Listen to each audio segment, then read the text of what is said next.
Cameras are live. Oh, yes, we have to sign. Oh, you're going to take the attendance. Okay. Good afternoon, ladies and gentlemen, and welcome to the special meeting of the Guam Education Board this Friday, August 7th, 2026. It is now 3:04 p.m.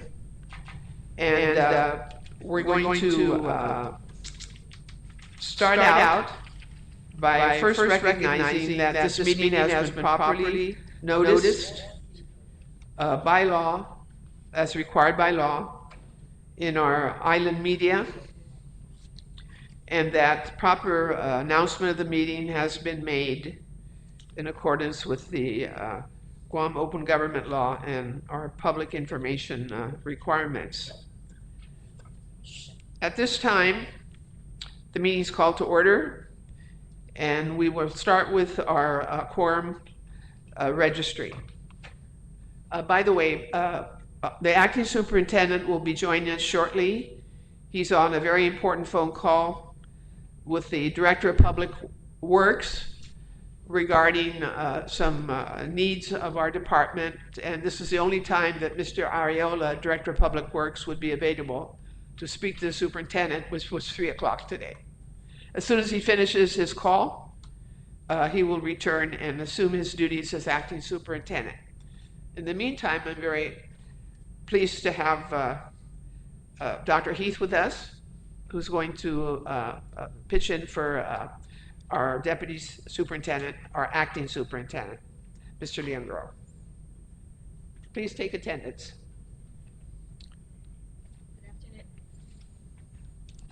Good afternoon, everyone. Board members, I will now call Ada Peter. Present.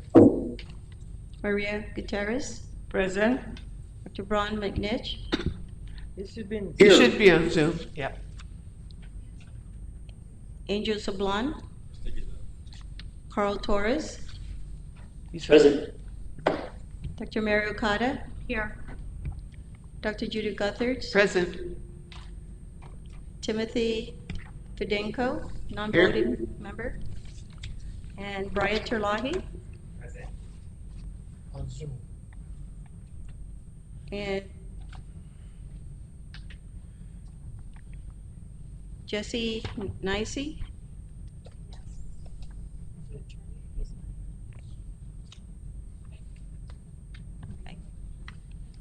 Okay. Okay. So we have a Madam quorum. Chair, we have a quorum. All right, thank you very much. It's been registered that we have a quorum. So we're going to continue with first unfinished business includes for today our discussion, school readiness, and then management and curriculum audit, and then BP 620, use of school and other Department of Education facilities. That is our agenda for today. That was the announced agenda through the media, and we're sticking to these three topics. So in terms of school readiness, I'd like to ask our management team to give us a briefing on our preparedness for the opening of schools, which is very soon, in about a week. So we'll start with our deputy superintendent here. We can start it off, and then our assistants can also report on the status of the opening of schools. Thank you. I would like to report to the board that all schools are ready to open Monday, August 10, 2026. This includes FBLG. FBLG just received the inspection by DPW, and we just received our pass certificate from Department of Public Health. That's very good. Good. Thank you. Wow. Simon Sanchez and Tizen are also ready to open, and we have already addressed all the deficiencies that was identified, and their inspection is on August 21st, and they're sanitary permit is good until the end of the month of this month. That's wonderful. As far as teaching faculty vacancies, we have 105 total, 39 from the elementary school, 52 from middle high, and 14 special program position. How we're going to tackle that vacancy is that we will be allowing teachers to use their prep time to fill those vacancies. And that is my report regarding if we are ready to open, Madam Chair. Thank you. Very short and sweet. On the teacher vacancies, are we going to be picking up some retired teachers this year? How many? Do you have an idea so far? Ms. Cat can answer that question. Good afternoon. So on the slide that we had sent to you, you'll see on the top there's a breakdown of the 182 recruitments that we've had for this school year. We're quite happy and confident with the numbers. We're coming into the school year with 40 retired teachers, 39 are the fully retired, and then we have one retired part-time teacher. About 40. 40, exactly, yes. How does that compare to the last school year with the retired teachers?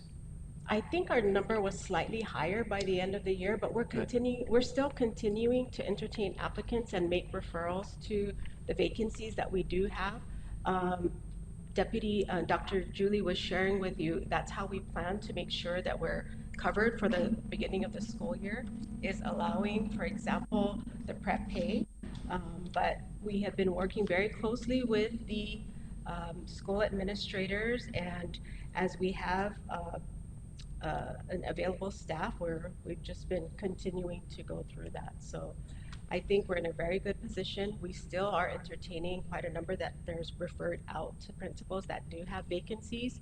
We are, and on the report, I tried to share with you what are the key areas. Like we have 12 vacancies in science, for example, just to give you a breakdown. And these are things, of course, that we'll continue to monitor, but we work very closely with the principals to see if there can be a reassignment. For example, you have some teachers that have dual certification or can do both subject areas. So this is also continuing to happen. But to start off the school year, we're quite set.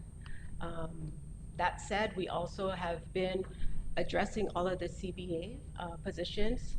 The funding as the RTF comes in, they have a couple of interviews. So you'll see also when we look at the support staff, we also made a lot of progress on that to get us to the school year.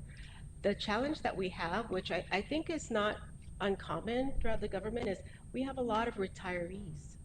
And so the dates that they're coming in, so as much as we're recruiting, once we settle down and we take a look at the numbers, we have maybe a resignation and retirement almost daily for the last couple of weeks as we're heading into the school year. So we're monitoring and we're continuing to action the recruitments. And we're continuing the hiring effort. We Yes. haven't stopped, right? We haven't stopped. We're Yes. still full Okay. force. Thank you. Yes, Mr. Ada, and then Mary. Ms. Kent, September 30 is coming up, and a lot of retirements are expected in the government of Guam. Has there been a number of current faculty in GDOE that have expressed that they will be retiring on September 30, and how many? I am aware of about 5, but they are still, when they share their letter, for example, that they're going to retire, we don't have yet the documents from the retirement agency usually they confirm their hours and then they'll set a date. So the 5 that we're tracking, I don't have an exact date. They've expressed August. And again, as soon as we're aware of it, we're trying to track it and make sure if we need to announce for it already or any changes that it will impact. But unfortunately, the visibility is not as good as we want it to be. It's not like we can look in the system and say, oh, this person is retiring, because again, it's at their discretion. It's when they want to initiate their retirement. Okay, but you said approximately five. I am aware of 5 You're aware of five. individuals. You know, school is opening Monday. Are you anticipating, or maybe it's not you to answer the question, maybe it's Miss Kirugwa that probably might answer this question. Are the classrooms going to be, since we're short of teachers, for how many in the elementary? In the elementary, we have 39 vacancies. 39. 39. Okay. Will those classrooms be, come Monday and afterwards, be manned by substitutes or school aides? And there's a reason why I'm asking for the school aides, okay? There's a reason. Go ahead, ma'am. Miss Kidwa.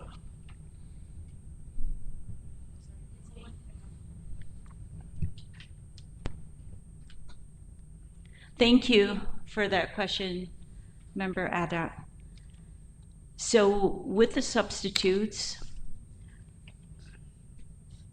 I'd like to say I'm not really familiar yet how many substitutes or whether in fact the schools are needing to the number of the substitutes needed. What I'm aware of is that the schools, the principals, are currently working with the staff that they have to see how they could fill that position while waiting for maybe a teacher to come in. And so the strategies have been already been discussed with them at different levels. Earlier, Dr. Heath mentioned about taking the action to take care of our students by they call it leave request payment. That means those who are out, those who are currently teaching already can come in and cover classes and they will be paid. I think those are, we've already agreed that that's going to be our strategy also to support our schools, making sure that teachers are in the classrooms.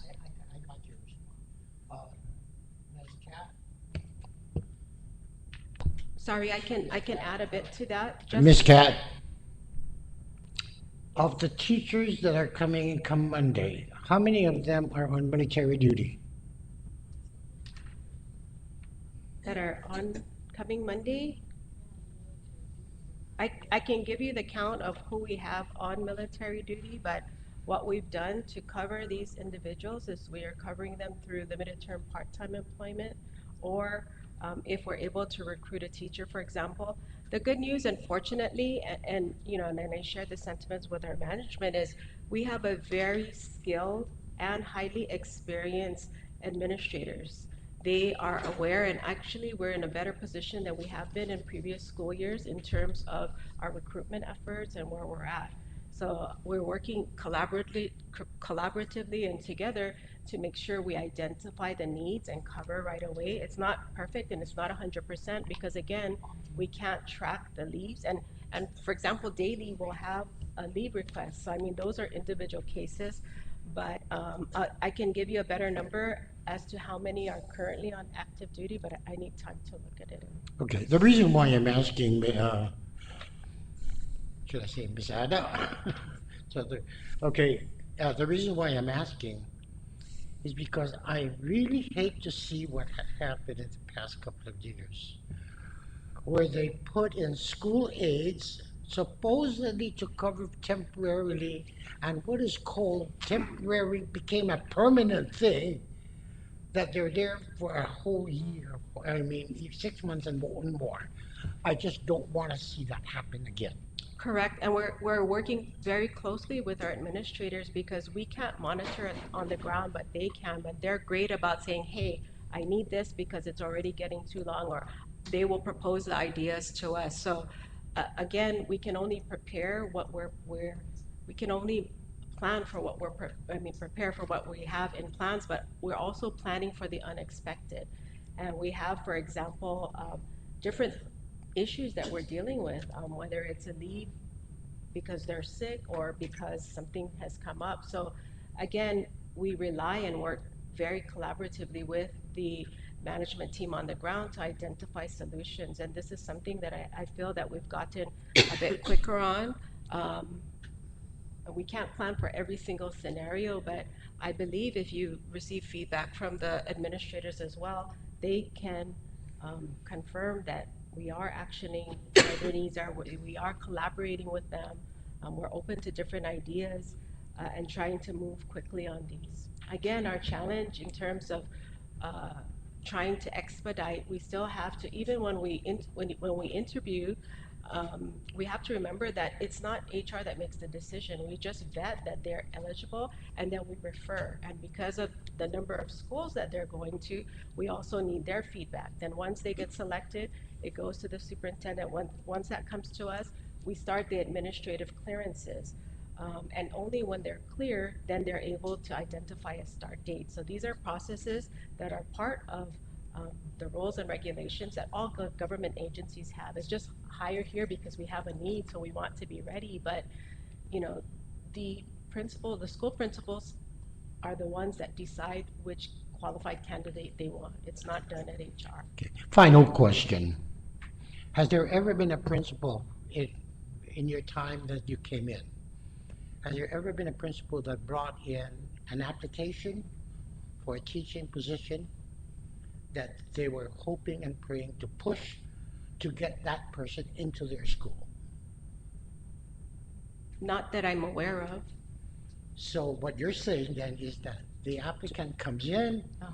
and they're put wherever there is an availability, in spite that they have already made contact with the principal. Oh, no. So if for example, an applicant comes in and they're requesting specifically for that, or the principal has referred them, of course, we'll refer them to that school if they're eligible.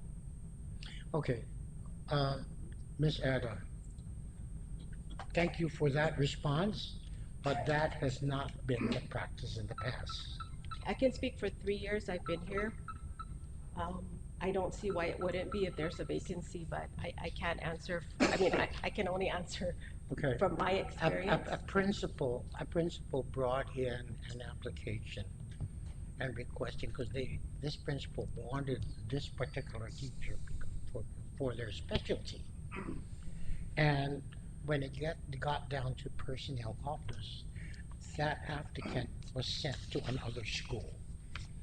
Well, It was very unfortunate. I can assure you that we're doing the best we can to tighten it, but quite honestly, we are responsible for over 3,200 employees, and our turnover is quite high, so we are dealing with quite a number of employees. So I mean, if the question was me specifically, no, I haven't encountered that. I work very closely with the principals, and also that if the applicant wants this particular school and is qualified for it, it doesn't make sense not to refer them to that because we're going to lose the recruitment. So, Thank you very much. okay. Thank you. Yes, Ms. Gutierrez. This is to the deputy. I'm looking at this document that I requested for a breakdown of the vacancies, which are the teachers' vacancies. And 101 p.m., Machanano said she doesn't enlisted two fifth grade. She doesn't need two fifth grade. What she submitted as a request was one kinder and one gate. And the kinder teacher who was there, I believe this must be those IC, instructional coaches, that were told to go back to the classroom, was moved to this, I don't know what's Title I. So the classroom doesn't have a kindergarten teacher. So what is this, what is more important, the Title I or the classroom teacher as per 14 points, number 1. Good afternoon, everyone. So, the Title I teachers are those teachers who will be providing interventions in reading and math, and those Title I teachers will be assisting the schools in their designated schools to cover those classes first that do not have the personal action for the newly hired teachers. So this Title 1, this teacher that is moved from kinder and now is a Title 1, will this teacher be there Yes. starting Monday. August 10 Yes. until the HR is able to put a teacher there for the classroom? Because intervention is intervention from 8:30 to 2:30? Correct. For Really? Yes, for all How many, grade for how many level from- students? It's going to be a small intervention of at least 10 to 12 students per 40 minutes or per block, and that will run throughout the day and the entire day. So that's from the time they come and starting the first period all the way to the last period. So when Machanano opened August 10, that kinder classroom will not have a teacher because that person is over working as a Title I. Not necessarily, because that kinder teacher is really a vacant. So that school happened to have a Title I teacher, assigned Title I teacher based on the data. And that teacher temporarily will cover that kinder class doing interventions for reading and math. So I hope that when I go Monday to Machanano, because it's my neighbor, that I'm going to go to every kindergarten class, and I hope that I see a teacher, not a school aide, or the kids are going to be brought down to the cafeteria because they don't have a teacher. That is accurate. HR, thank you, because you finally gave Finnegarden Elementary School the library technician after so many years. Congratulations, thank you for that. So all these schools now, because I see the listing, okay, there's still some, like NJM Guerrero, they need there's the 5 vacancies. So, and this is Sefkin, 3rd, Chamorro Special Education. Can you find out who will be in these classrooms come Monday, since they have all these vacancies?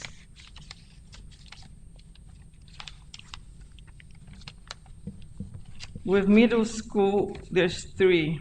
I mean, there's 3 that you know, they don't have any vacancy, but all the rest, FB Younger 10, Usea Rios 10.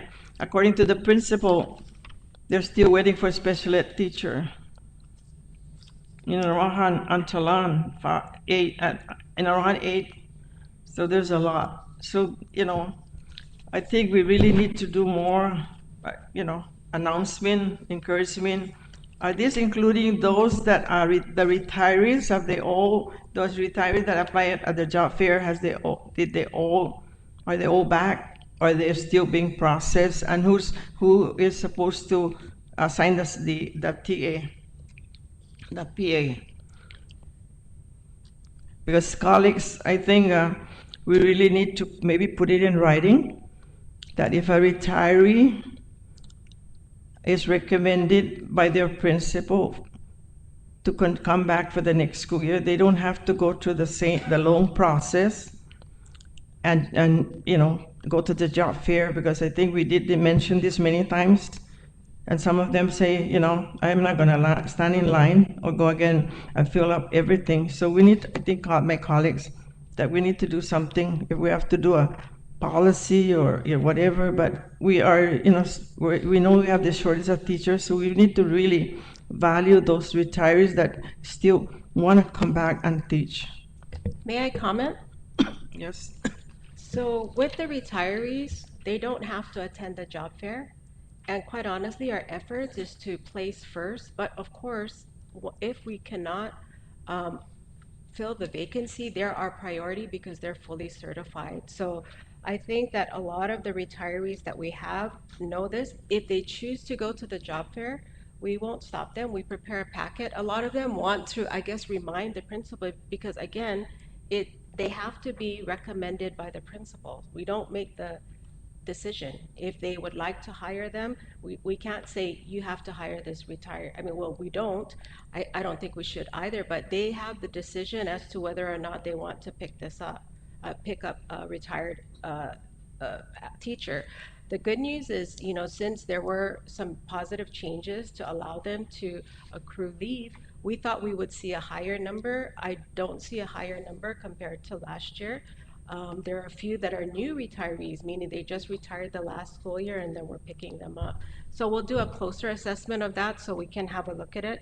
But for sure, that's a great resource for us. So we want to continue to maintain a positive relationship with our retirees, and we take away any obstacle. The only challenge they would have is if a principal decides they don't want to recruit them for their school, that's the decision of the principal. Question is, do we have a listing of how many substitutes in the substitute bank? Because when students start Monday, some teacher may Correct. not be there. Do we have the substitute? Because I know that every year we do have like each school, how many substitutes are they entitled to get?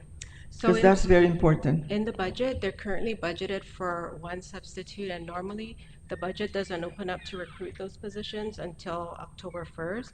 However, what we've done is for teachers, for schools and principals that have identified their need as immediate because of some circumstance, we have a few schools that we have recruited substitute. It's just a matter of getting the agreement from the deputies and then making sure we have the funds for it and recruiting it. So at the moment, not every school has substitute.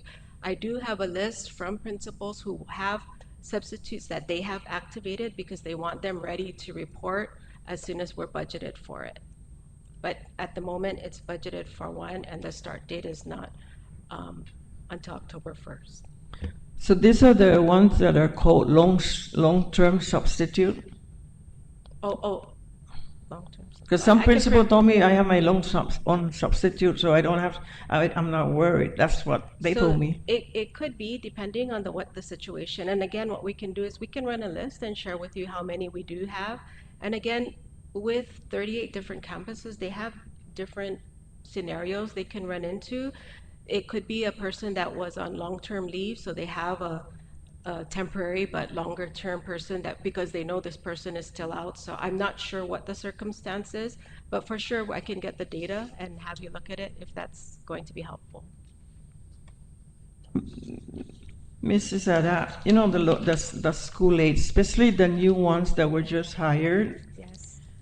have they gone to any kind of training before they start on Monday? Any kind of training, so that they know what they're supposed to do, especially the school aides, the 1218 for special ed. They really need to be trained to know the type of students that they'll be assigned. And they should have, what kind of training have they been given? Because sometimes they're thrown to the school, Yeah. only 2 days later they resign and say, no, wait, this is not for me. So I feel that there should be some kind of a training, or, even if even if after school, when they get off, or on weekends, if we have to find money to train them, because we don't want to set them up for failures and to give out on us. So, thank you, Madam Chair. So currently, we don't have training, but I will definitely make sure to reach out to Dr. Rossetti, and we'll make sure to try to help and follow that. I do know that once our role is to recruit them, but I'm confident that at the school level, they want to make sure they're retained because this is something that they don't want to continue to have a high turnover because they need them. So I do know that the principals have their own training, but I hear you, and for sure, I will make sure when Dr. Rossetti returns, we'll have a plan that we can share with the board just to see how we'll address it. One more, Madam Chair.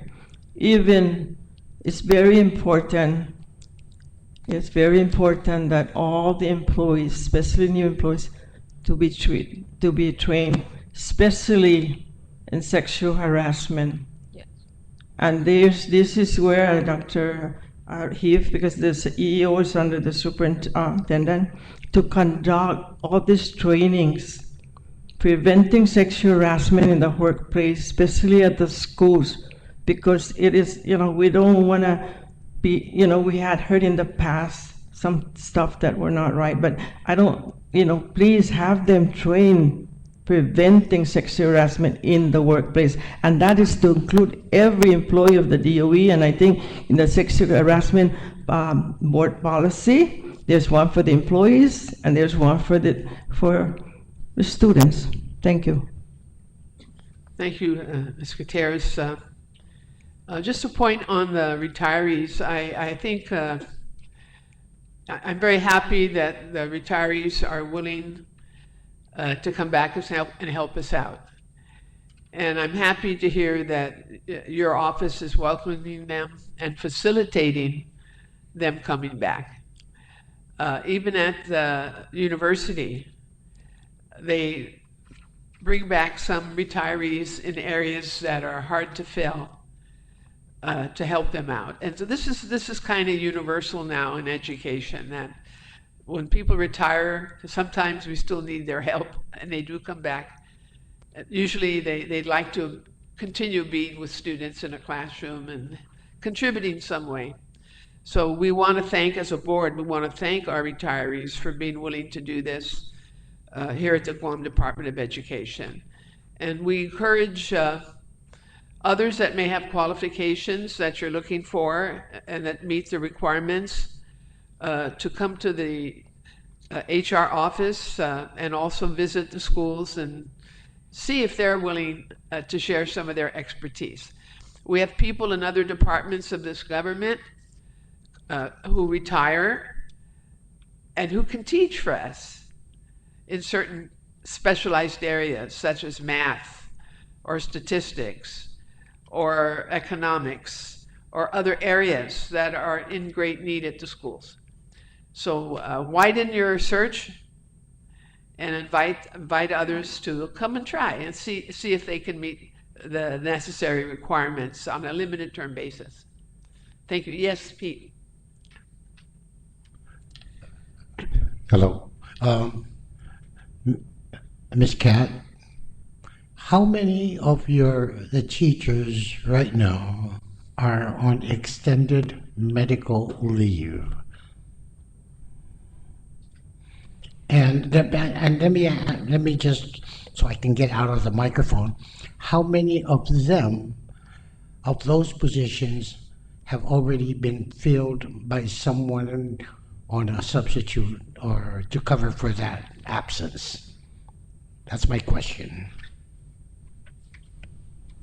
Okay, again, one of the things that we realized over the last few years when we're looking at the recruitment, our recruitment strategies, and what are the things we need to put in place, we're reviewing also our leave and ensuring that we work closely with the administrators to understand that if they're going to take a leave that's more than 30 days that's going to affect us, there are other provisions that need to come into play. There's other processes that need to be considered.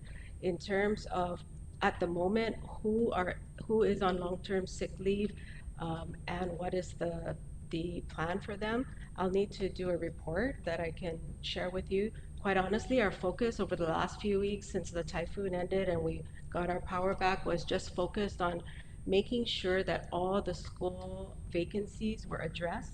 So that included not just, I mean, the teachers primarily, but including the support staff.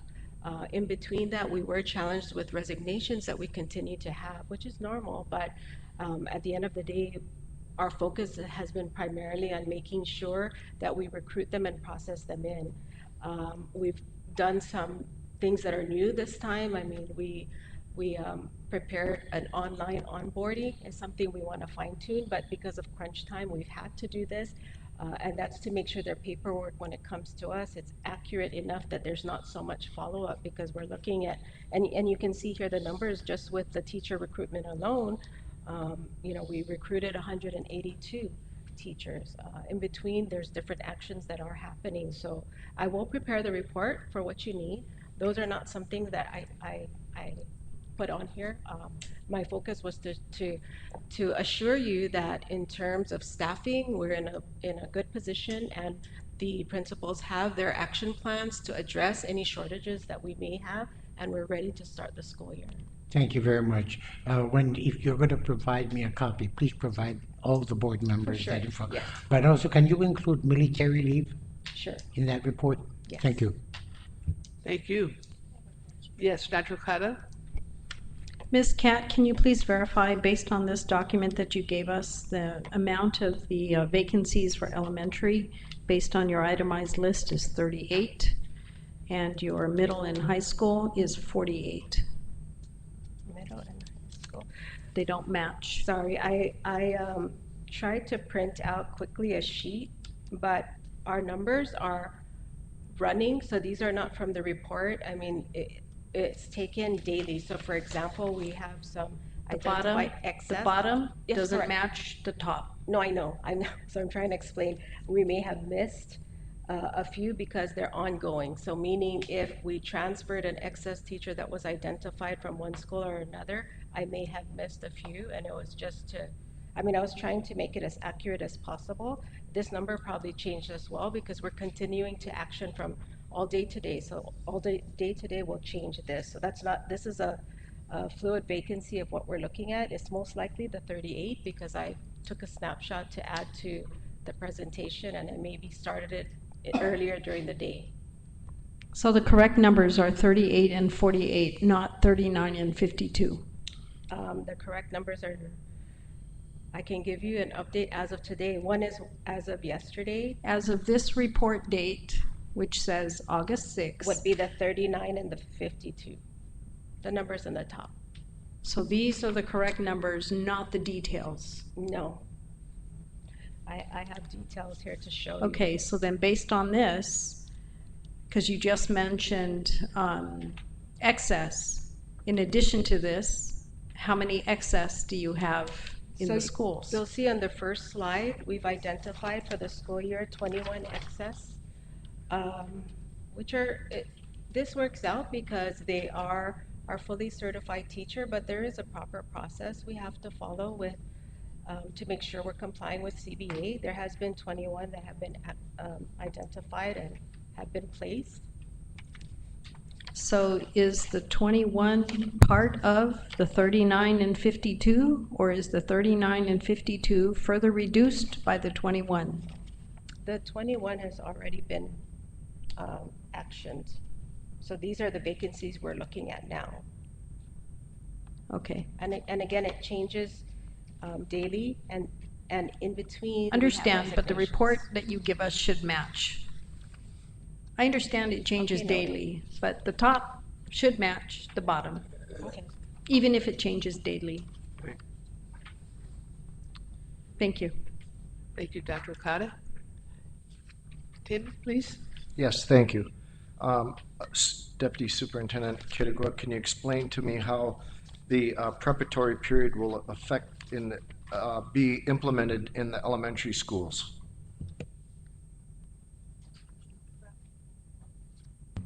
So for the elementary, it's not as much affected by that, only because the principals have already worked out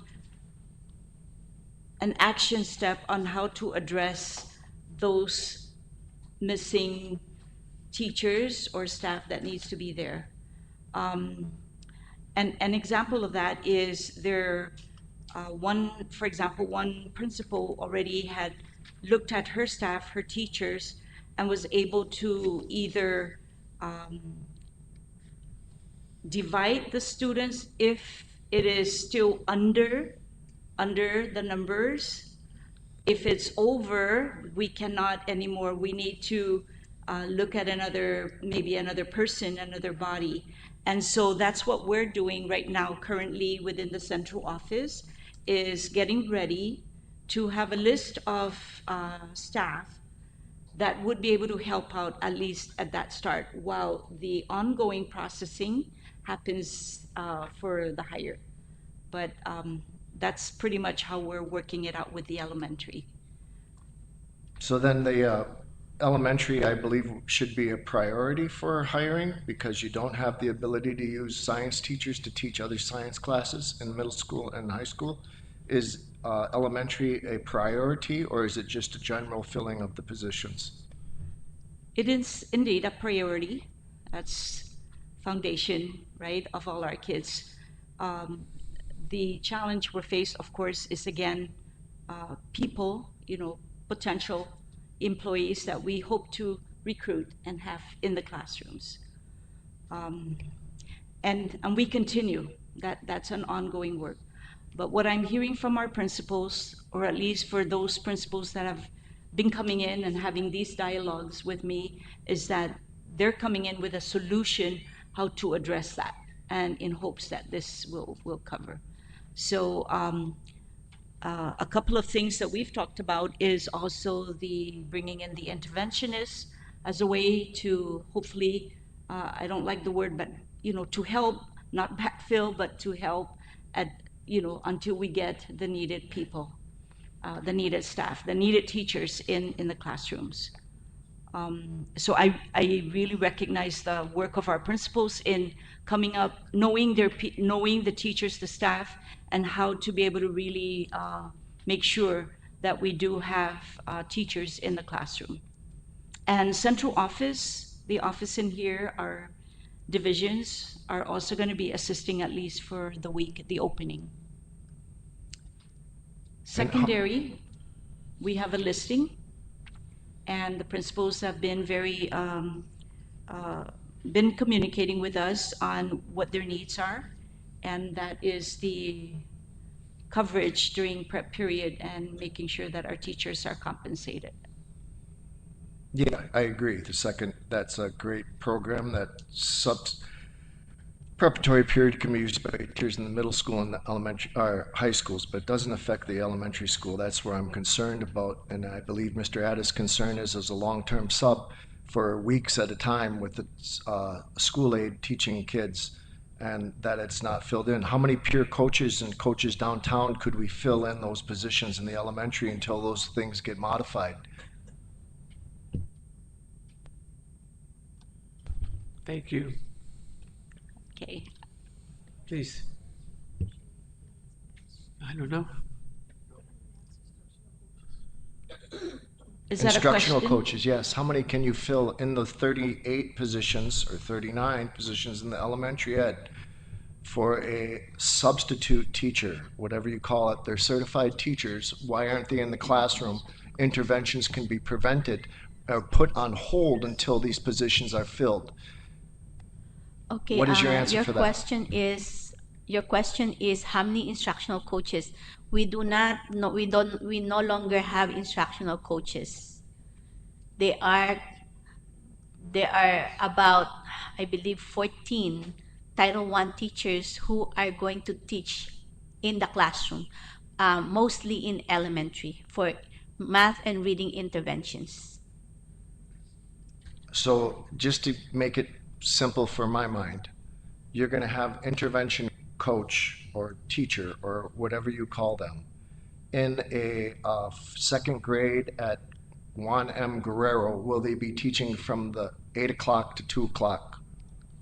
Yes, they will be there from the time they are supposed to report to work all the way serving the students from K to 5 in elementary level. Thank you. And then the bell schedule. Has the bell schedule been adjusted to fit 180 days, or is it still going on a shorter period of extended daytime? So the bell schedule for the elementary is from 8:30 to 2:30. We have moved away from the 2:43. Thank you. But the only thing that I want to mention, because I was just on the phone with DPW for everybody, for the first week, next week, we may be having some delays because they were working out of the schedule of 243 dismissal.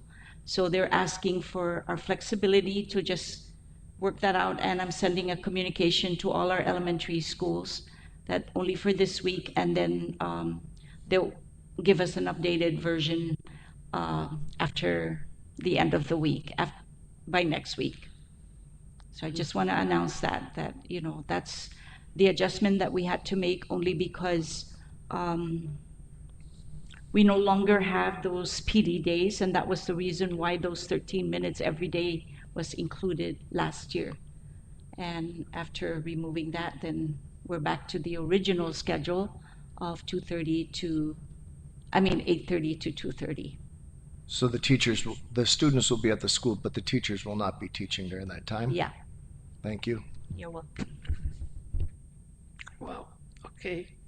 Any comments? Yes, Mary? Going back to Mr. Fedenko, there's no more ICE instructional coaches down here? There's no more? Or they just went ahead and changed their title so they're not instructional coaches, but they're really teacher certified, and they came from the classroom. See, this is the one where I was questioning about the Title I position, that they were instructional coaches, but when this grant or whatever came in, they moved over to Title I, leaving the classroom empty, and Title 14 points number 1 is certified teachers. I saw it recently, maybe they changed the title, but these were the instructional coaches. Some of them even went off island about a month ago because they had their picture all over Facebook. So this is my concern is come Monday, and these two schools that don't have the teachers, all those that are down here and they change their title right away so they don't have to go to the school site, should go out there and help. We did this in the past during John Fernandez time. Everybody goes out that were former teachers, they still have the teacher's education, and cover their classes until HR can complete the process of this new applicant for teachers. I saw it, So and two of them are instructional coaches before. So when we converted those instructional coaches, we asked the instructional coaches, some of them decided to go back to the classrooms, and some of them become Title I teachers, which their role is to be in the classroom 100% teaching the students in reading and math. In terms of central staff who are working as other personnel title, we have some discussions that we can, if possible, discuss the operation. I can comment on the teachers here at Central. So we were advertising, and we wanted to identify, I think there's two separate things. One is the plan for them is, the Operation Guardian, I think you're referring to, is one we're looking at to make sure that we have the proper coverage at the schools.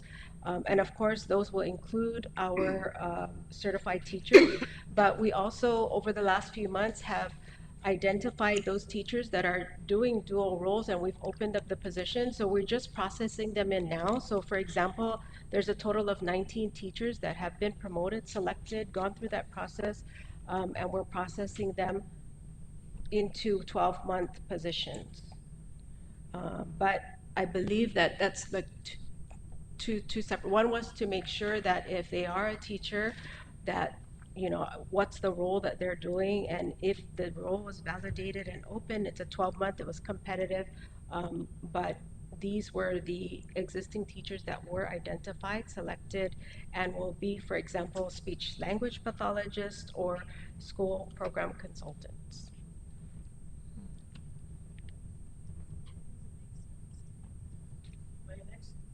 Okay. No. Any other item on this? My next question is, student schedule completion, and I'm gonna look at August 5th, which was Wednesday. 80 to 85% completed, 2 school, a middle school and a high school. 90% to 99% completed, 11 school. It's not 100%. 2 high schools, 3 middle schools, and the remaining was elementary. 25 school, 100%. Congratulations to those schools. Comes Monday, are the students going to be running around looking for their schedule? Where's my schedule? Or they're going to have to wait go to the cafeteria, line up, and get your schedule? This should have been done. This should have been done. And this is as of Wednesday. So between Wednesday and today, is everyone 100% on student in schedule? So I did reach out to those schools that still have not completed 100%. They will complete everything. Then hold them accountable. Yes. No more of this waiting. What was the holdup? Because this is for our kids. I've seen where kids have to line up waiting for their schedule. What is wrong with the 2 high school? What is wrong with the five middle school that have not have not completed? My next question is, this is for the cafeteria. Who cleans the cafeteria? Is it Sodesco or DOE?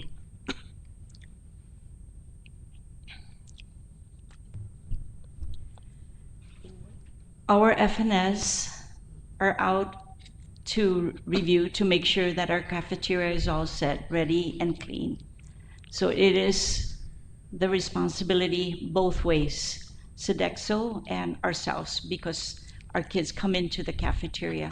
So I hope to get all of that by the end of the day to make sure that, yes, our cafeterias are all set for Monday.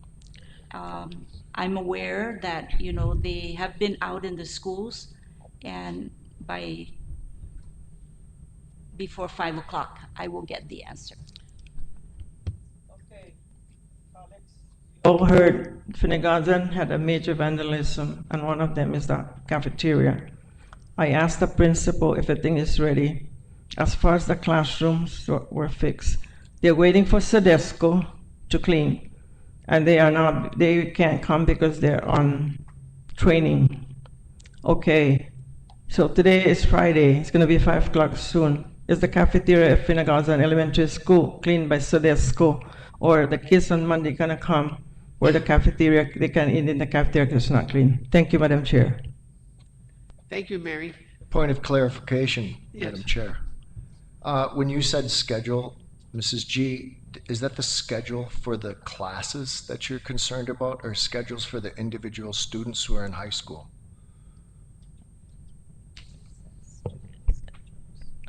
You just say the schools that have not completed the schedules, 2 high schools are still 90 to 99%. The 80 to the 85% is a middle school and a high school. So but I can name them out, but they'll be very embarrassed.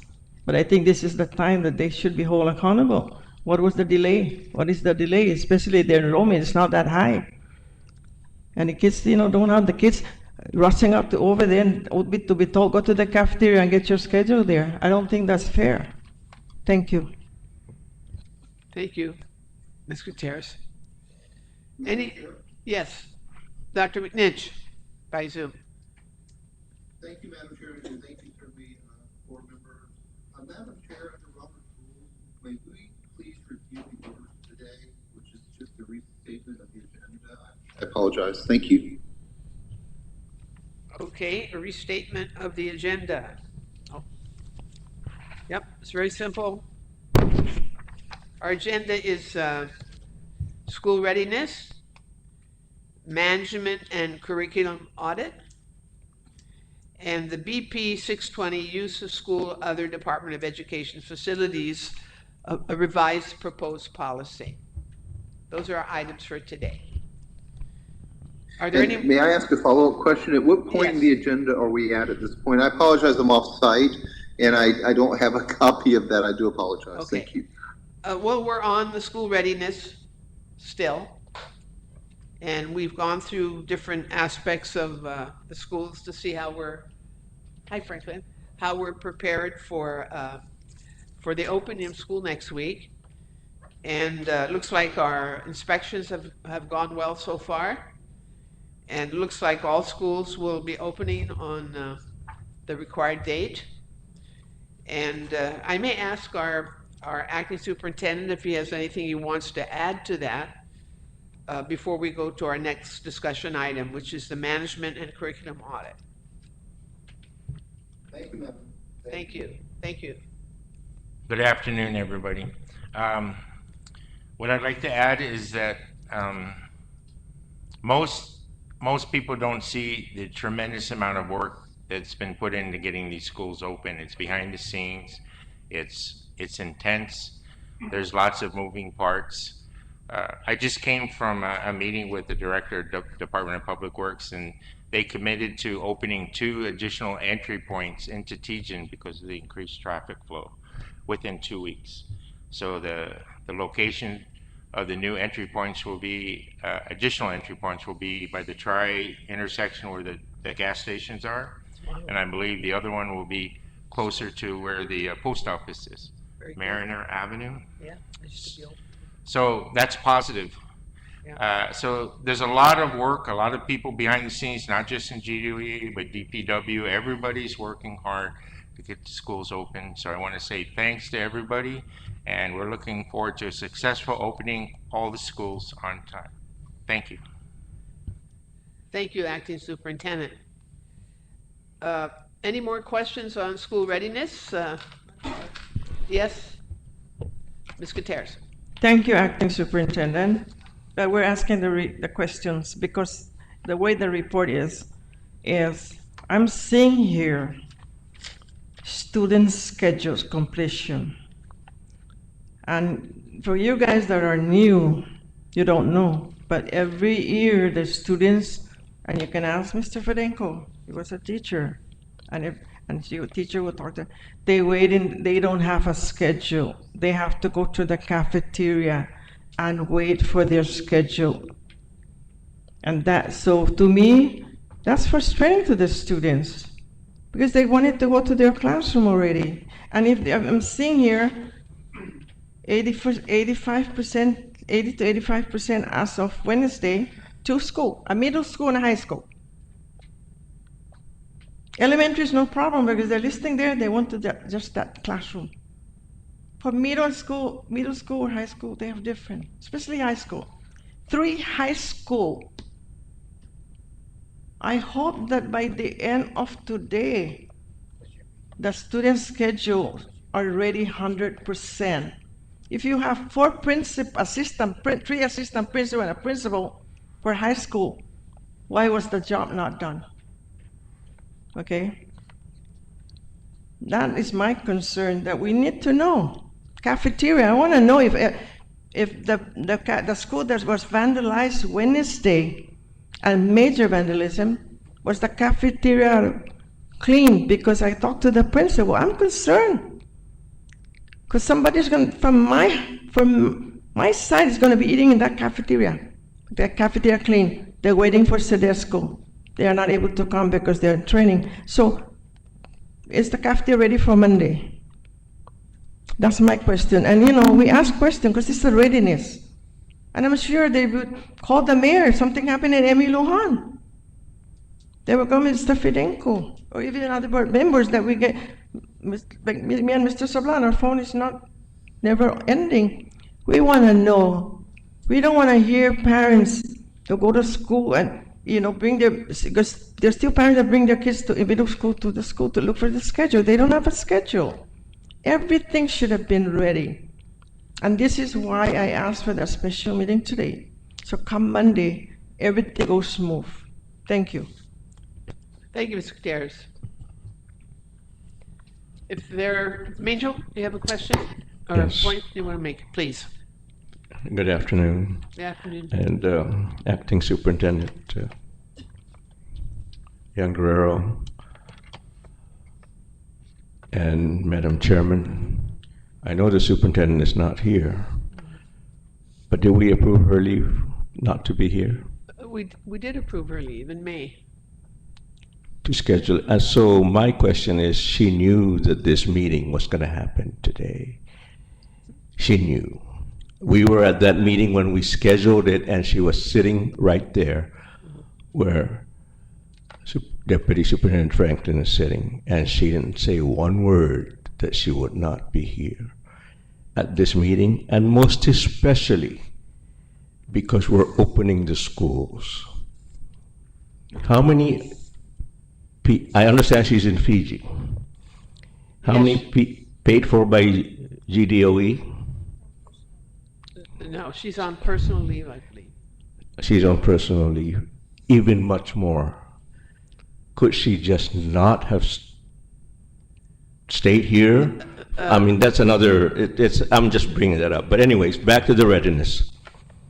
I'm I'd like to disappointed, that's for Ms. sure. Angel, let me just comment a moment, okay? Her leave was approved by the board. If we had any questions about her not being here. Yes, for a then certain we should have brought period, it up not then. for a certain period. Yes. It was, that time changed. But anyways, my point is, she knew we were meeting today, and if it conflicted with her schedule to be off island, she should have said so, but she did not. But that's neither here nor there. She's not here. On the school readiness, 39 schools, Acting Superintendent? 38 schools. 38 schools. So we say that they're ready to open. What I'd actually like, that's very simplistic. What I'd like to actually see is a list of every one of those schools. A punch list. It's ready to open? Okay. Did the principal sign off on it that it's ready to open? Are they in compliance with the 14 points or not? If whatever they're not in compliance with, are we setting a time frame when to be in compliance? Is every aircon, every classroom meeting the 14 points of temperature? I'm just going down the list, but just to say they're ready to open is fine. But there must be, every one of those 38 schools have different needs and deficiencies, and I don't believe that every one of them is 100% meeting what the 14 points are.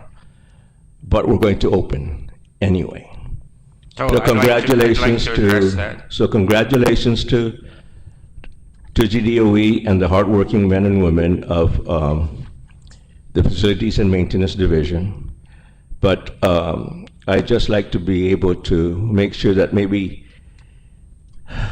30 days after we open, we go back to the list that you guys have provided, and we'll see where we're at that time. Yes, sir. I'd just like to address it, that there is a process. The principals are required to do a detailed checklist of all the different categories of requirements. They have to do a self-assessment, and if there's any issues during the self-assessment, they have to enter a work order in this process into the maintenance repair database. So based on every individual school, based on every principal certifying their checklists and where they are, we have 100% of the principals through their self-assessment, through a detailed checklist, saying they are ready to open. Now there are a light bulb that needs to be changed here, or a tile that needs to be changed there. There are work orders for that. Did not preclude the opening of the school. Okay. And basically, that's my point, that maybe 30 days from now, we can go through back to that same checklist that you have and see where we're at based on the principal's certification. Absolutely. Because we have some pictures that are floating around now, and I don't think they belong, they were from 5 years ago or even 1 year ago of restrooms that are still covered with trash bags because they're not usable, and these are restrooms used by the public when they came to vote on Saturday. So it's as recent as that. And whether or not they've been repaired and fixed, I hope so. But I hope that pictures on Monday don't come back to us and say, look at what you still have in the classroom, in the Deputy restroom. Kittigwa, can we get some, I'm sorry, you Joey, can you add to the discussion, please? Oh, I just want to give an update that the Finnegassen cafeteria is all cleaned up and ready to go. Ms. G. Thank you. Madam Chair? Please. Yes, Thank you. Dr. McNinch. Thank you, Madam Chair, and certainly thank you, board members.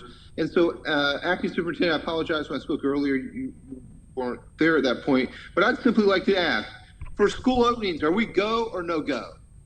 I'm hearing go. Is that what I'm hearing? We are go. We are go. We are go. Yes. Thank you very much, Mr. Acting Superintendent. Ms. G, did you have something? Yeah.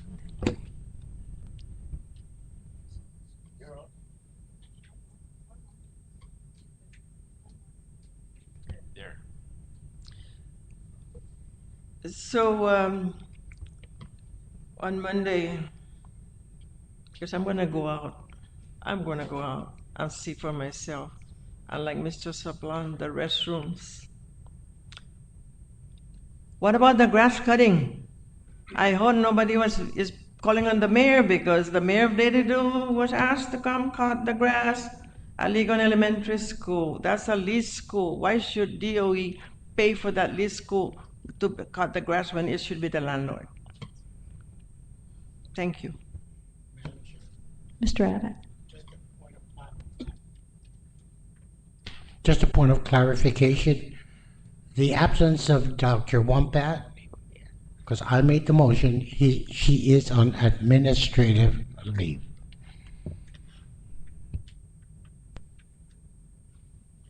Just for everybody's situational awareness, we have periodic meetings with the principals, and during the periodic meeting with all the principals, the word has gone out that there is dissatisfaction with the grounds maintenance. They are to report it immediately, because we do have a contract that's very specific on the grounds maintenance requirements. And actually, each principal has to sign off that the grounds maintenance for that period that was scheduled is adequate. If it's not adequate, they've been advised not to sign that form, because those are the forms that are used to pay the contractor. So the partial solution to this problem is to hold the contractor accountable to do what they've agreed to do, and we hold them accountable, and we pay them according to the services that they have actually rendered. Thank you. Madam Chair? Thank you. Yes. Just back to the school readiness. Every campus, deputy, acting superintendent, I know that every campus has an entrance. And my experience is some campuses have security at the entrance or someone at the entrance controlling it. Can you give us an update, or if you have it, how many schools can I just drive up and park and walk in without anybody saying what you're doing here, what's your business here, who you're seeing? Because that really concerns me, because I've been barking on this for a long time, that if we don't control who goes into our campuses or enter our campuses, someday, we're going to regret it. And I don't know how far you guys have gone to address this situation. Thank you, sir. What I can say right now, 100%, the focus has been on getting the schools ready, passing the inspections, the safety inspections, the environmental inspections, making it as a good learning environment for the students. That has been the focus. I can tell you, I myself have been out to a few schools, and there was there was there was a process for entrance into the school. Not all schools had that, at least the few that I went to, and some do and some don't. So is that a focus? That's a focus area of security of the campus. That's along the lines of where we also talked about cameras and things like that. So that is all, how would we say, that is on the agenda to be hit next. Quite honestly, our focus has been primarily on FBLG passing opening, which we made, but that was a huge effort. Tijan and Simon Sanchez, that was a huge effort. These milestones have been accomplished, and they weren't done without major resources and expenditure of workers' hours. So we're there. The big, huge push for resources is past us. So now we have to concentrate on multiple schools are coming up on public health inspections. So we don't ignore that. We have to get to that. Everything's important, yet some things have a little higher priority. So we are going to work on that. We have to work on campus security, hardening our facilities, fences, cameras. We understand that. That is on the radar. Yes, sir. Thank you. Just please don't leave it on the back burner. Thank you. Madam Chair, Yes. I echo Mr. Sablan because ever since he came on the board, he asked for security system, right? Also, the concern I have is some schools are using their school aids at the gate. They don't have a radio. I went to a school and it's just nothing. My concern is that's why I brought up training, because they're being used as security card. And you know, you go to a school and somebody wanted to do something, they will bang them first before they go to the classroom. I don't know if, you know, what does it take? Because, and I don't want to compare, but in the States and here, my granddaughter goes to a school in the States. 8 o'clock, the gate locks. There is an intercom. If you want to go into the office from the outside there, you push the intercom and you tell, they will answer the office. Because I feel for those school aides. I feel for them that one of these days, you know, we have home invasion, especially in the garden. It's a non-stop, and that's why I'm going to ask you, Deputy Acting. I understand that GPD is supposed to have, they asked for a classroom there because the school's always vandalized. They have a classroom, they're giving a classroom. What happened when that school was vandalized Wednesday? Where were they? Where were they? And they were given a key, so if they're not going to be coming, then take back the key. Take back the key. Because you know, that was what I was made to know, because that school, and I think Emily Lujan, because they're always the two schools that gets hit hard. I pray God, between now and Monday, that Finney Garden is not broken in. And that office police, GPD, they asked for a classroom. They fixed the classroom. They were given a key. Were they there that night? Are they there tonight? Are they there tomorrow night? And I hope they're not using that for their rest, R&R. Then just saying it like it is. Thank you. Thank you very much, Ms. Gutierrez. Any other questions on the readiness?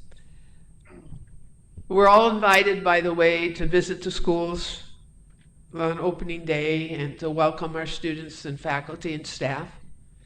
And I encourage all of you to participate and report as you arrive, first to the principal's office, so they're aware of your presence, and follow the requirements for coming on the campuses, please.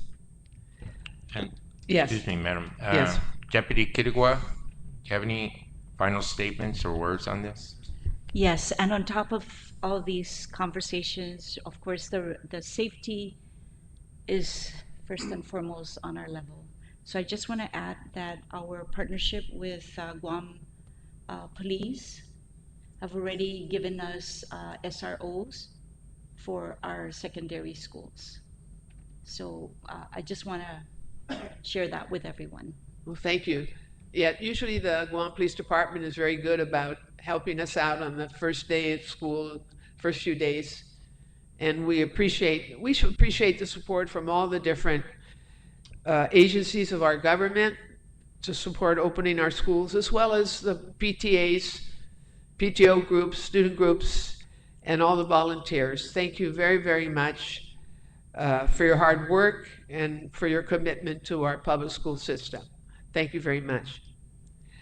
We'll now go to our discussion on the management and curriculum audit. I know we've been waiting to do this for a few weeks, and we shall begin.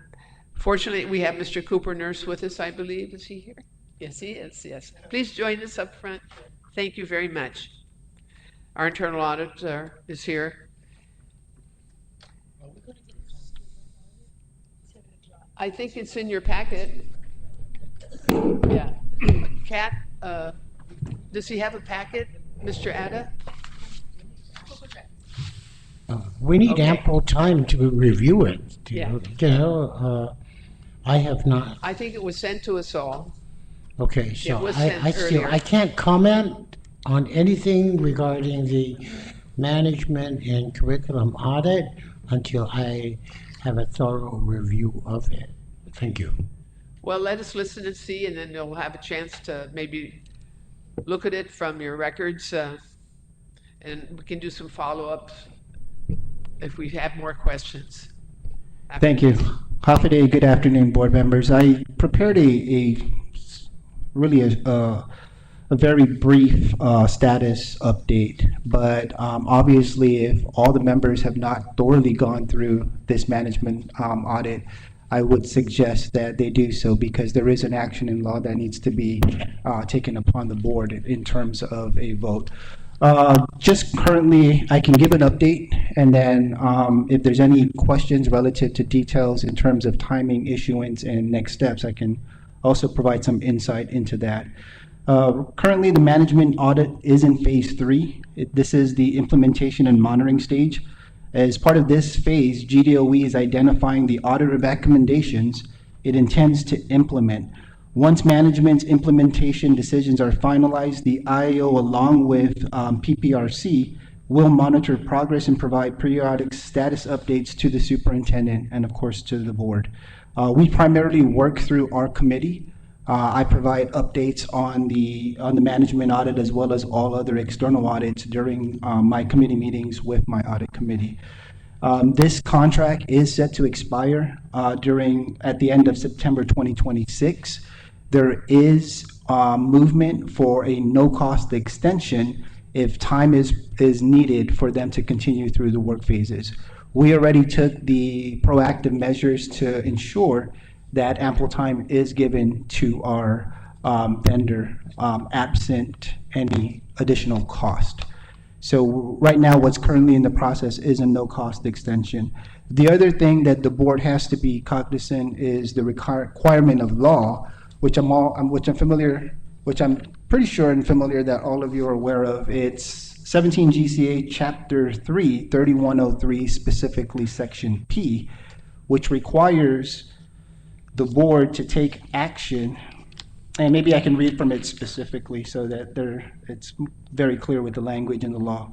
The Guam Education Board, within 90 days of the receipt of such audit findings, which is this management audit, shall in a regularly scheduled board meeting held in compliance with open government law vote to accept or reject the audit findings and shall take any necessary action for the disposition thereof. So there's 2 reporting requirements that are separate and apart. There is one for the board upon receipt of the finalized audit to take a action to vote to accept or reject. And then the second reporting requirement is for GDOE leadership to post it on its website and then transmit its plan of action to the Speaker of the Legislature. So obviously, there's 2 things that we're up against in terms of compliance to the law. Madam Chair. Madam Chair. Yes, I'm sorry, yes. Mr. Cooper Nurse, the one deadline has certainly already passed.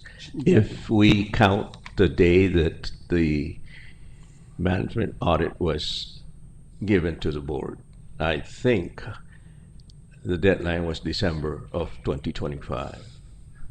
We're way past that. And in fact, even before the deadline came, we had requested that a letter be sent to the chairperson at the legislature from GDOE to explain why we have not yet taken action and that we're still reviewing the audit. We have gone through every meeting since then requesting for that letter to be sent, and I believe that to this day we have not submitted any letter to the Guam legislature to explain why we have not met the requirement of law to come back with with our decision whether to accept or reject. That's the one. So Is that it? So we're way past due. That's for sure. And so if we are at a meeting today that has it on the agenda, and we just need to move on it. We either accept it, reject it, or accept it with notations. But we can't just do nothing, because September 30th is what? Less than 60 days away. We would have paid $400,000 for nothing.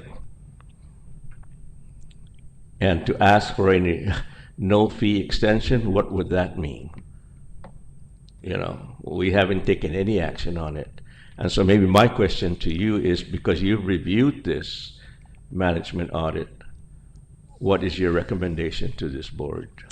Well, That's my Sure. I'm just asking that. my first and foremost recommendation is to comply with the law. So the statute provides specific timelines. As you indicated, those timelines have not. So generally, when statutes provide requirements of compliance, we meet the compliance requirements, and if we can't, we request for extensions. We request for an extension to be granted so that we can take action timely. Obviously, both actions or extension of the timeline has expired. So one of the things that I would recommend to the board is to address the audit, to give the board members the time. And the way the law reads is you have the actions to accept, reject, or take the disposition thereof. There's two separate things. There's the board action and the response and how our leadership team wants to deal with an audit. So absent any action from the board, at least as far as I'm concerned, and I was only assigned, and thank you for that, Mr. Sabalan, because you're actually familiar with the timelines, probably a lot more than some of the other members, but I was assigned in February 13th with the new leadership team to assume the responsibility of being the audit liaison. By the time I entered the picture, as you said, the deadlines had already passed. I was aware, or I had become aware, that the audit was actually issued to the past leadership team and made final sometime in September, actually, and then finalized in December on the way out. So yes, there's two separate things. The first thing is I would recommend we do face this audit. We do the board does take a stand and afford its members the time. If you haven't read it, you can't vote on something you haven't reviewed. Establish a deadline for all members to take action and then schedule it for vote. Absent that, management, the law is not one or the other. Management is already beginning to take actions on implementing some of these recommendations where they see it helps the department. And that's where I was saying in the extension of time, the next phase is implementing and monitoring so that we do not lose the investment of what could be of assistance to the department. We take those recommendations that can improve our operations and we act on it. We establish benchmarks, we implement corrective action plans, and we show that the work that was evaluated through the external reviewers can be put into action and we can make improvements through their work. Thank you, Mr. Cooperners. Just for the record, my understanding was that today we were going to take some action. And I'd like to entertain a commentary and a motion from Dr. Okada, please. So first of all, I'd like to indicate that on June 2nd, there was a letter submitted to Senator Borja on behalf of the chairwoman regarding the management audit. So that's in our email dated June 2nd. The second thing, I do have a question for Mr. Cooperners. You were assigned this in February 13. Can you tell me what date the updated report was received by the department? Certainly. So in our assignment during February, we worked with PPRC to ensure that we are in not only receipt of the final, but it was properly transmitted and went through the process. Audit should not and cannot, in practice, be finalized without input from our leadership team and our management. So that was absent in the process. It allowed us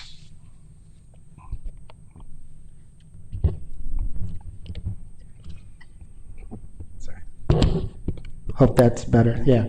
So we did work with the external auditors, and they allowed us to submit some of our written responses to address some of the errors that were listed in the report. We provided that, and they made the updates in February 20. By March 14th, they provided an updated report with the changes and revisions that were considered, given the input and feedback from GDOE. And then in March 18th, the IAO provided the updated audit report to the superintendent. The superintendent had time to review. The external auditor on April 3rd actually did an exit conference and then re-updated the audit report. So April 6th, Madam Vice Chair, was when the updated audit report was provided to IAO, and we subsequently provided that to the audit committee.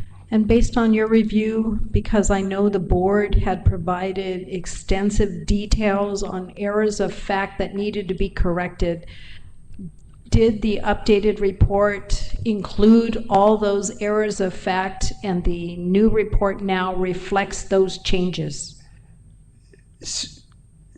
I have to be careful how to answer all, and the answer is, when we went through this process, we were able to identify things that needed follow-up, further support, or was just incorrect. So there's like three categories of things that we were addressing with the auditors. Auditors in any respect and in any external audit review, they actually have the authority to make the final decision of what gets corrected. So in our discussions with PPRC, we did our best to make sure that all of the things that needed further support, needed clarification, and some of those things that were factually inaccurate were updated. I think for the most part, they were able to address some of the name titles and some of the other surface level things that could be easily corrected.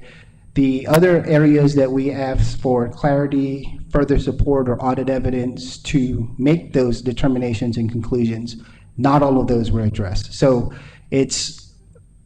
they did their time. I mean, they did the best with the time that they had. They made an honest effort to consider what was being questioned and asked to reconsider. Again, in any process, it's not always 100%. In this process, it wasn't. They took some of it and they didn't take all of it. Okay, so therefore, Madam Chair, based on that response, the concerns that the board had, it is a negotiation in any audit. When you provide a response to a report that is written, the internal auditor is correct that some of the responses or your recommendations are accepted and some of them remain part of the audit. So given that this report has been given to us, I therefore move that we accept the 2025 audit report prepared for the Guam Department of Education that was prepared by Pacific Policy Research Center, and that the management therefore, or subsequent to this, take the necessary steps to identify all the pending recommendations and take action as appropriate. Thank you. So we have a motion on the floor. Is there a second? Second. There's a second. Any discussion? On the motion, Dr. McNinch? Dr. McNinch? Thank you, Madam Chair. I just want the board to know I have very serious reservations about particularly various aspects of this report. In general, audits, and again, I'm a fraud examiner. I do a lot of these kinds of compliance reports. And even in accounting, you have something called the generally accepted accounting principles that people follow. What I do not see in this report is really just a checking of fundamental things that appear to be very wrong. And what I mean by that is citations that do not exist, concepts that do not have in the citations part. I'm talking about they're making quotes about stuff from documents that do not exist. In recent months, we've had problems in our Guam courts with the use of artificial intelligence being used for filings.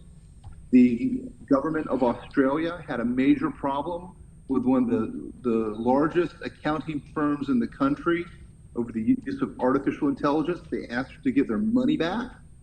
I think that we need to take a very serious consideration point that this audit has some very fundamental concerns with it. And I have to tell you, I do these audits as a part of my routine profession. It's my day job.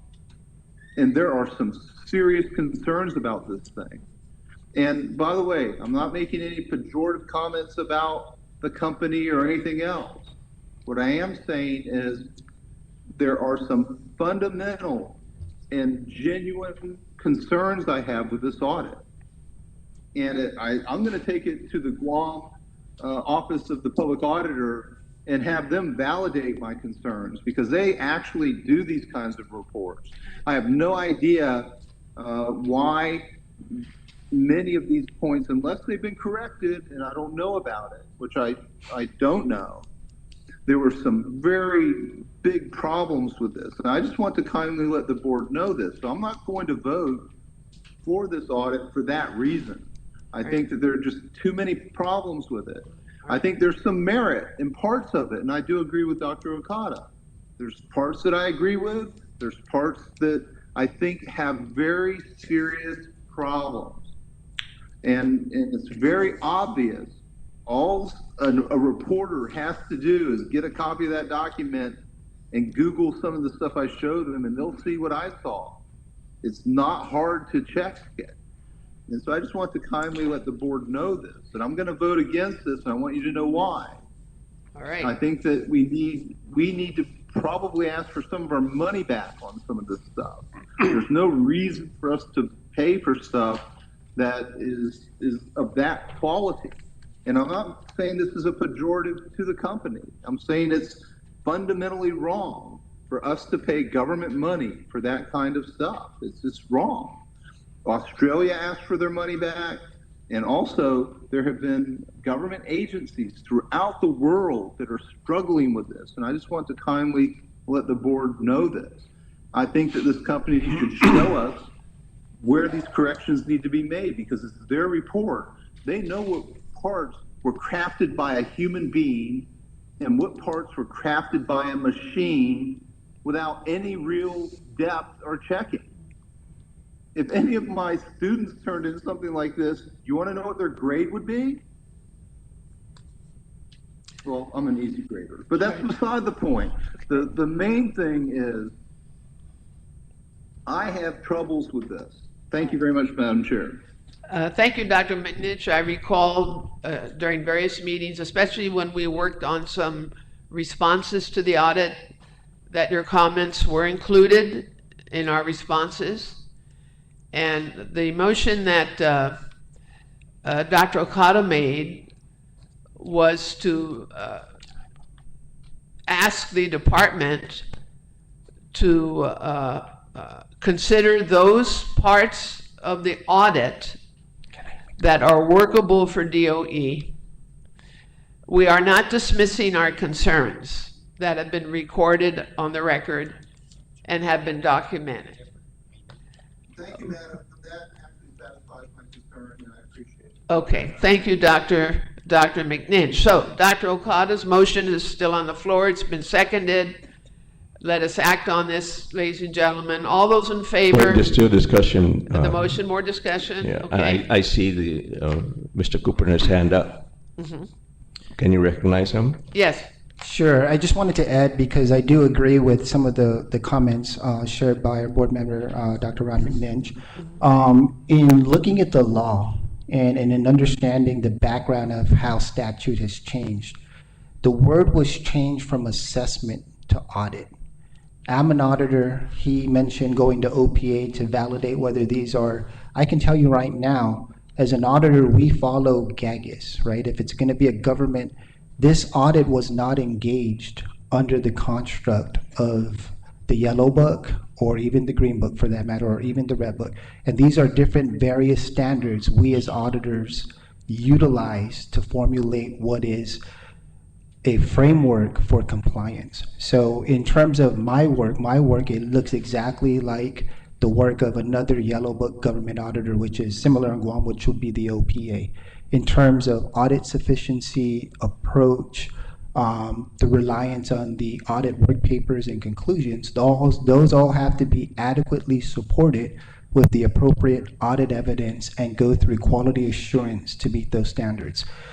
We as a department, in crafting an RFP, did not craft an RFP to solicit a government-based, standard-based audit. We followed the construct of the previous RFP, which was almost more mirrored to an assessment type than an audit. Right. So what we put out, I wish I was advising early on so we can say, do we clarify that you're looking for, as Dr. Meninch is pointing out, these type of evidence-based audits to be aligned and conducted in accordance with the standards.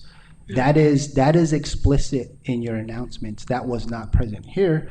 The evaluation committee, I don't know who sat on that committee, but they made the selection to select this firm, and this firm is doing its work based on the contract that it was given. I would suggest, Madam Chair, I remember, may I? And to Mr. Cooper's remarks, I remember back a few meetings when we were talking about this audit that a lot of it was copy and paste from a previous audit, which has been rejected by a previous board. And so maybe I should pose this question, because I can read between our auditor's lines. I think I know where he's going to, but rejecting this audit, what does it mean? Nothing? That means we just put out another RFP for another audit? Dr. Okada would like to comment. So the reason why my motion was as such is because, again, we don't have to agree with everything that is in this report. Correct. And that we need to take the appropriate action. Early on, before this audit RFP even went out, we had recommended that based on our internal structure, that it be positioned directly under the Internal Audit Office, and they did not do it.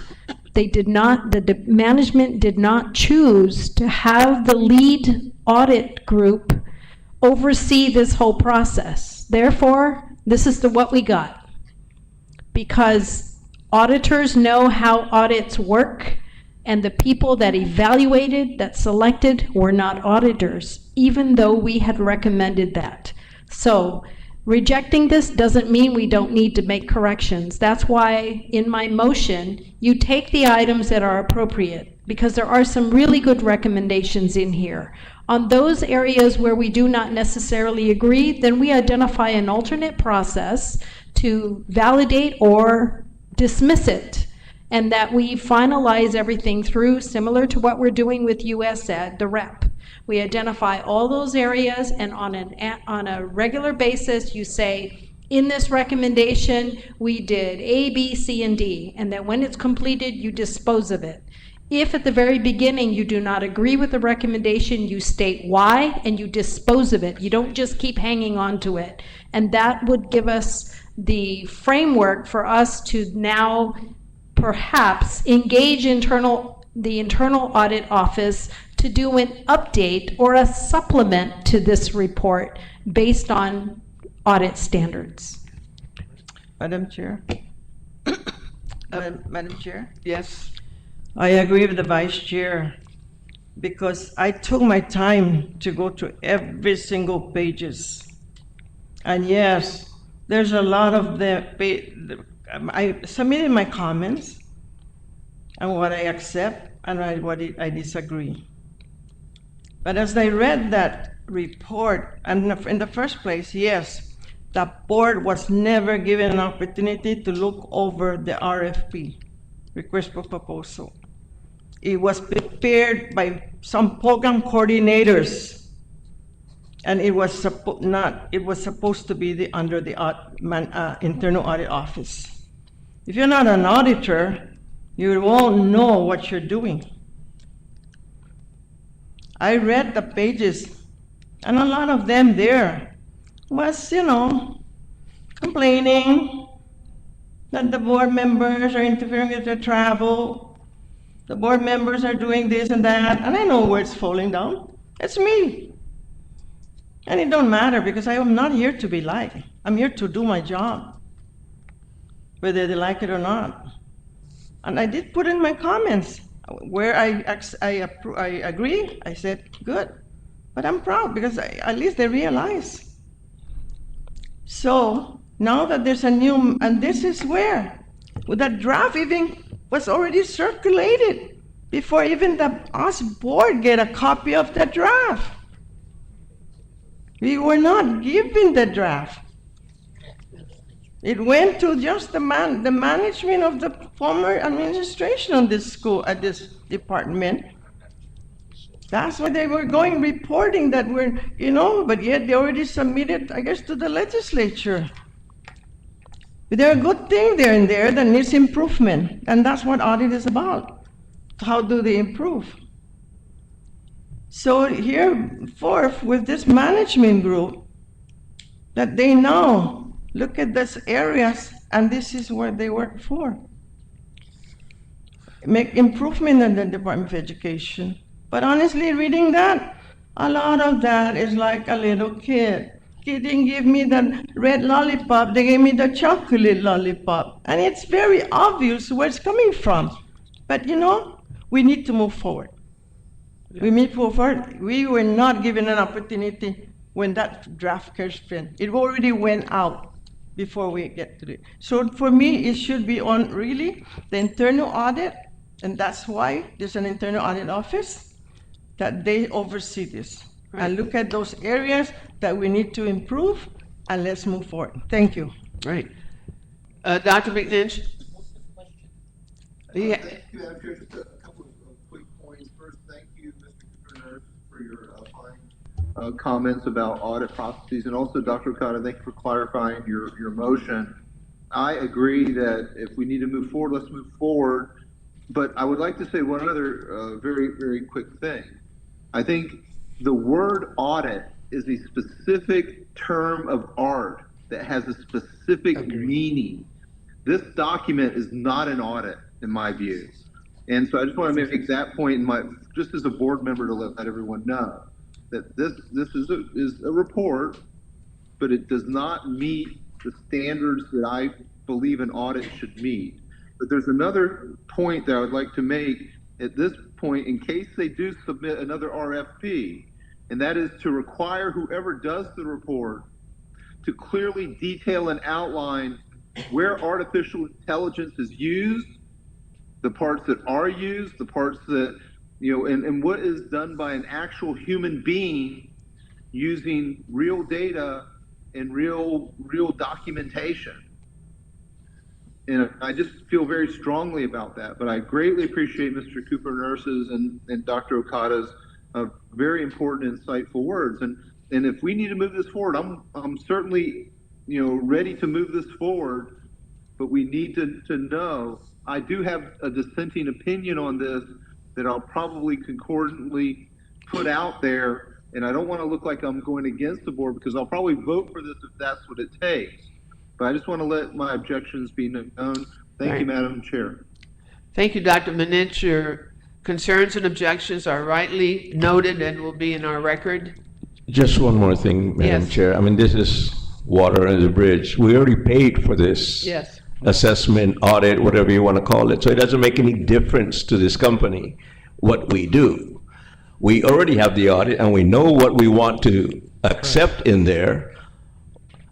The legislature is only asking us to tell them, do we agree with this audit or not? We don't have to, but we can take the parts of the audit that we want to implement and implement it. That's what the motion is. Okay, Right. but And I would suggest also, as part of this, that our secretary for the board ensure that the communication that will come from the Guam Board of Education duly notes that we are looking at those parts of the audit that have value to us. But we do maintain there are certain parts that were erroneous and that we feel were not consistent with an audit function. Correct. And Madam Chair, if I Yes. may, just one last note as Board Member Chairman, former Chairman, but our Board Member, Mr. Sablan said, the audit is finalized, the audit is papered, the audit has been transmitted. What's left to do from a management perspective, the board has its own responsibilities set out in law, but from a management's perspective, if it doesn't agree to implement a corrective action plan, then it simply does not. And the actions moving forward into these next stages is where we're working with the external reviewer to say, these are the actionable items, these are what management is going to put responsible officials to and take action on, and these aren't. And that's going to be clearly articulated in a tracker, as I mentioned earlier, with metrics.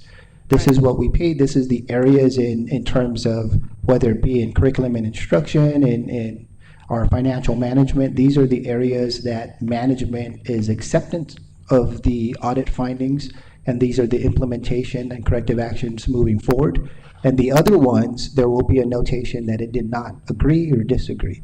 So they're still, like Mr. Sablan said, it's paid for, it's finalized, and it's with us. Do you leave it as you did with the Evergreen, or do you try to use what management now, discretionary, management wants to implement to improve its operations? Right. And all audits are meant to be critical in that manner. And I would say, thank you, Mr. Cooper Nurse, it's understood by all of us here that that is exactly what we want to happen. So let's make sure it's on record that we want the department management to consider and act on those recommendations that it feels is very appropriate for our school system.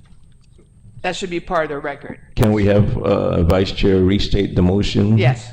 Dr. Okada, can you restate your motion? So it's not just an accept or reject, there's something in between. Yes, okay. So I move that the Guam Department of Education Board accept the report that was prepared, the 2025 audit report prepared for the Guam Department of Education by Pacific Policy Research Center, identifying the specific areas or recommendations that the department will act upon, and then resolve or dismiss the areas that are either irrelevant or not in concurrence. Not in concurrence. Yeah. Something Right, like that. right. And that information, by the way, we need to draft a response to the legislature also, so that they have an official letter from us. All right, on the motion. Let me just add one Yes. more thing, and that the tracking is done, the tracking to this report is done by the internal Yes. audit office and regularly communicated to the superintendent and the board. Excellent. Yeah, that's a good thing to add to the motion. And we're doing this because the only legal requirement left is to respond to the legislature Yes. on whether we accept or reject this. Right. That's all. Thank you. Thank you. Thank you, Mr. We're Support. ready for the question. All right. There's a second to the motion? Second. Mrs. Gutierrez. Already, all those in favor of the motion, please raise your hands. Anyone opposed? Motion passes. Not voting, Mr. Adams not voting, but the motion passes. Thank you very much. Our last item for today is we have a proposed revision to Board Policy 620 on the use of school and other department and education facilities. I'd like to ask Mr. Leangrel to please explain this a little bit to us. Yes. This is a Board Policy 620, which was originally issued in March of 1997. So it's a long time in coming for an update and revision. This particular Board Policy 620 title is Use of School / Other Department of Education Facilities. So this was written back in the day, a long time ago, to allow the superintendent to lease out vacant school facility, classrooms, auditorium, stuff like that for a weekend fiesta or things like that. But this board policy was written for just that, a short term, a weekend, a day. That's what the design of this policy was for. So it needed update. And the update that was missing here was there may be the opportunity with our diminishing, our dwindling student numbers and some availability of classrooms, there may be the opportunity to lease out some of the vacant classrooms to generate revenue. But if you're going to lease out other than for a weekend fiesta or fandango or something like that, we're talking about for a week or a month. This board policy, for the most part, addressed the very, very short term. It didn't address a monthly or 2 months. In the case of CIFA, is asking for 4 months. So what we did on this board policy is we brought it up to current terms. Some of the terms were terms that were in effect at that time. So we're updating the terminology, if you will, to today's terminology. But we've added the provision that it will allow for longer term leasing, a week leasing, a month with leasing, 4 months leasing. That wasn't in the board policy. We left the charges, the rate structure, as it was. We did not adjust the rate structure because our understanding, if we adjusted the rate structure before we could enact that, we would have to go through the Administrative Adjudication Act because we are now changing rate structures to the public.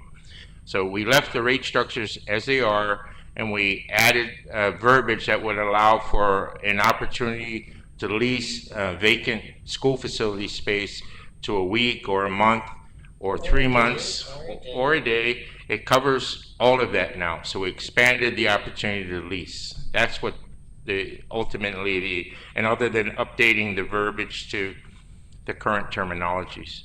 That, in a nutshell, is what we're proposing, Madam Chair. Okay. Madam Chair, Any questions? Yes. what is the purpose of amending this policy? The purpose of amending this policy, because it does not address past a short term. It does not address past a weekend. It doesn't address past 1 day.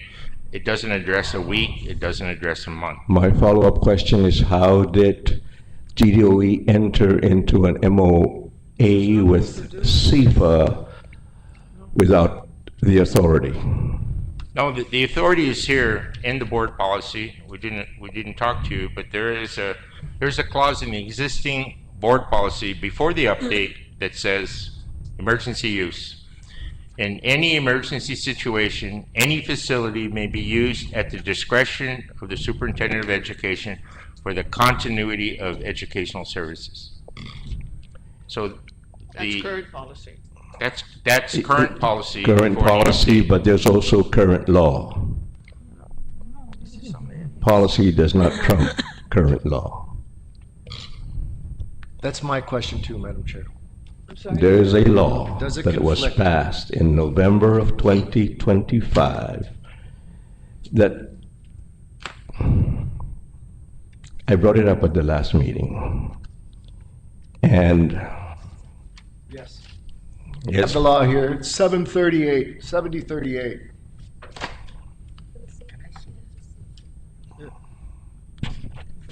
I know that people will say, oh, it's just a classroom. It's not a whole school. It's not a partial school. But I think the intent of the public law that was passed, in the intent, it does say unused classrooms, does it not?